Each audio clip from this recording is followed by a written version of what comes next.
Greenland में जो चल रहा वो कोई फ्यूचर प्रिडिक्शन नहीं, ये अभी प्रेजेंट की बात है। अमेरिका ओपनली एक ऐसे लैंड पर इंटरेस्ट दिखा रहा जो उसकी है ही नहीं, और यूरोप इस बार सिर्फ अनकंफर्टेबल नहीं बल्कि वो अलर्ट मोड में है। क्योंकि बात सिर्फ ग्रीनलैंड की नहीं, बात ये है कि अगर अमेरिका आज ग्रीनलैंड पर प्रेशर बना सकता है तो कल किसी और टेरिटरी के साथ भी ये प्रेसिडेंट सेट हो सकता है। ग्रीनलैंड ऑफिशियली डेनमार्क का हिस्सा है और डेनमार्क और अमेरिका दोनों ही नाटो के मेंबर हैं। देखा जाए तो दोनों एलाइज हैं, पर फिर भी अमेरिका इस इशू पे सॉफ्ट नहीं बल्कि असर्टिव लैंग्वेज यूज कर रहा। यहाँ कोई बाइंग लैंड वाली जोक नहीं चल रही, यहाँ पावर प्रोजेक्शन और अलायंस पॉलिटिक्स चल रही। ट्रंप के मुताबिक ये सिक्योरिटी और नेशनल इंटरेस्ट का सवाल है, और यूरोप के हिसाब से ये सोवरेनिटी और इंटरनेशनल लॉ का सवाल है। और इसी कंट्रोवर्सी के बीच आते हैं रशिया और चाइना, जो क्वाइटली आर्कटिक रीजन में अपना इन्फ्लुएंस बढ़ा रहे। वीडियो को एंड तक जरूर देखें, क्योंकि ये वीडियो सिर्फ एक आइलैंड की स्टोरी नहीं बल्कि ये ग्लोबल पावर रूल के ऊपर एक टेस्ट है। अलायंस स्ट्रांग रहेगा या फ्रैक्चर हो जाएगा। चलिए समझते हैं ग्रीनलैंड इतना क्रूशियल क्यों है। ग्रीनलैंड कोई छोटा पैच ऑफ लैंड नहीं है, ये आर्कटिक के सेंटर में और नॉर्थ पोल के पास है। और आर्कटिक आज सिर्फ आइस नहीं, ये फ्यूचर सी रूट और मिनरल्स का हब बन रहा है। इस रीजन पर रशिया का इन्फ्लुएंस है और चाइना की आर्कटिक एम्बिशंस है, और ट्रंप यही नहीं चाहते कि इस रीजन पे कोई और ग्रिप बना ले। ग्रीनलैंड के पास rare earth minerals, strategic military location और न्यू शिपिंग रूट्स पोटेंशियल हैं। इसीलिए ये जो कन्फ्लिक्ट है वो बस डेनमार्क और यूएस तक लिमिटेड नहीं, ये ग्लोबल स्ट्रेटेजी का चेस बोर्ड है। ऐसा पहली बार नहीं हो रहा कि अमेरिका किसी स्ट्रेटेजिक लैंड को एक्वायर करने की कोशिश कर रहा हो। 1867 में अमेरिका ने अलास्का को रशिया से $7.2 मिलियन में खरीदा था। 1898 में अमेरिका ने हवाई को अपने कंट्रोल में लिया।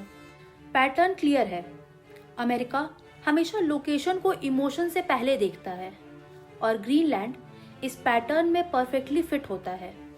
प्रेसिडेंट डोनाल्ड ट्रंप ने 8 यूरोपियन कंट्रीज जो हैं Denmark, Norway, Sweden, France, Germany, UK, Netherland और फिनलैंड, इन सब पर 10% टैरिफ अनाउंस कर दिया है। और मज़े की बात यह है कि ये सारी कंट्रीज नाटो के एलाइज हैं। ट्रंप के मुताबिक यूएस ने डेनमार्क और यूरोपियन यूनियन के कंट्रीज को सालों से सब्सिडाइज किया है, and according to Trump it is time for Denmark to repay back by giving Greenland to US for world peace. ये टैरिफ थ्रेट डिप्लोमेटिकली मैसिव है। सिर्फ लैंड ओनरशिप तक डिबेट नहीं है, बल्कि बात इकोनॉमिक कोहर्शन तक आ गई है। और ये स्टेप यूरोप के साथ ट्रेड रिलेशन को भी हर्ट कर रहा है। चलिए जानते हैं यूरोप और नाटो का क्या रिस्पॉन्स रहा है। यूरोप ने इस मूव पर स्ट्रॉन्ग यूनाइटेड रिस्पॉन्स दिया है। Denmark, Finland, France, Germany, Netherland, Norway, Sweden और यूके की जॉइंट स्टेटमेंट में कहा गया, we stand in full solidarity with the Kingdom of Denmark and the people of Greenland. ये कंट्रीज ने एकदम क्लियर बोला, tariff threats transatlantic relation को वीकन करते हैं और अलायंस को डेंजरस डाउनवर्ड स्पाइरल में ले जाते हैं। आइए जानते हैं इन सब के बीच में ग्रीनलैंड का खुद का क्या स्टांस है। Grønland er ikke til salg. Grønland vil ikke ejes af USA. Grønland vil ikke styres. Greenland के अपने लीडर्स ने भी बोल दिया है, we choose Denmark not foreign take over. और हाँ, आपको बता दे कि बिना नाटो कोऑर्डिनेशन के ग्रीनलैंड की डिफेंस स्ट्रांग नहीं हो सकती। ये भी एक रिपीटेड मैसेज है।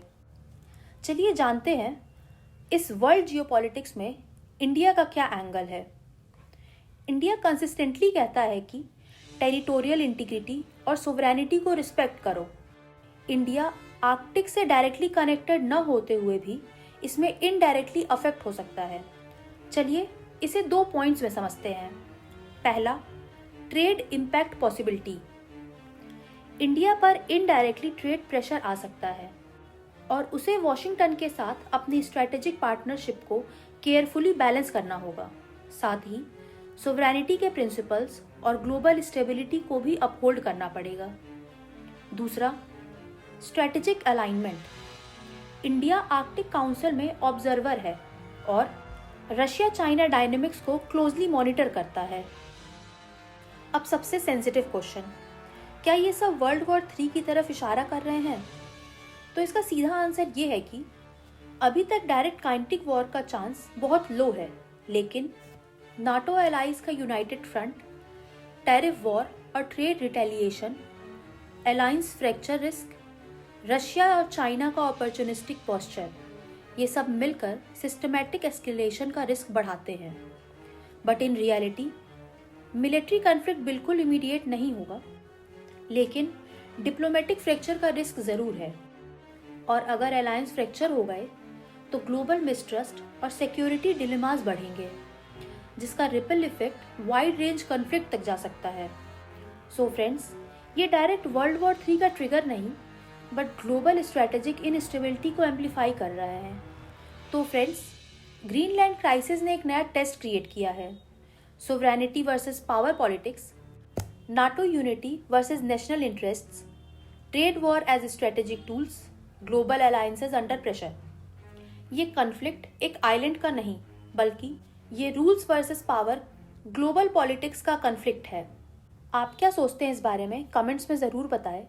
और अगर आपको वीडियो पसंद आई हो तो चैनल को सब्सक्राइब और वीडियो को लाइक और शेयर ज़रूर करें। Thank you so much for watching. मिलते हैं आपसे नेक्स्ट वीडियो।